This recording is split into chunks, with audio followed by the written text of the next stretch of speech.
ఢిల్లీలో మరోసారి స్కూళ్లకు బాంబు బెదిరింపులు కలకలం రేపాయి. ఈ రోజు 6 స్కూళ్లకు బాంబు బెదిరింపు ఈమెయిల్స్ వచ్చాయని అధికారులు తెలిపారు. అయితే ఇప్పటి వరకు ఎక్కడ ఎలాంటి అనుమానాస్పద వస్తువులు లభ్యం కాలేదన్నారు. గత 4 రోజులుగా వరుసగా ఇలాంటి బెదిరింపులు వస్తున్నాయని స్పష్టం చేశారు. సోమవారం 30కి పైగా స్కూళ్లకు, బుధవారం 50కి పైగా స్కూళ్లకు బాంబు బెదిరింపు మెయిల్స్ వచ్చినట్లు అధికారులు గుర్తించారు. ఈమెయిల్స్ ను టెర్రరిస్ట్ 111 అనే గ్రూప్ నుంచి పంపిస్తున్నారని గుర్తించినట్లు అధికారులు వెల్లడించారు.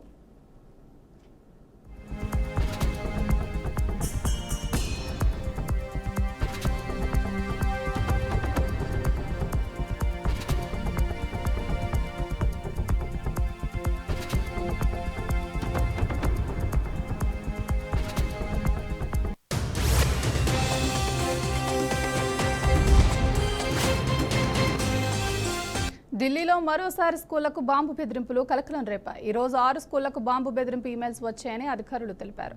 అయితే ఇప్పటి వరకు ఎక్కడా ఎలాంటి అనుమానాస్పద వస్తువులు లభ్యం కాలేదన్నారు. గత 4 రోజులుగా వరుసగా ఇలాంటి బెదిరింపులు వస్తున్నాయని స్పష్టం చేశారు. సోమవారం 30కి పైగా స్కూళ్లకు, బుధవారం 50కి పైగా స్కూళ్లకు బాంబు బెదిరింపు మెయిల్స్ వచ్చినట్లు అధికారులు గుర్తించారు. ఈమెయిల్స్ ను టెర్రరిస్టులు 111 అనే గ్రూప్ నుంచి పంపిస్తున్నారని గుర్తించినట్లు అధికారులు వెల్లడించారు.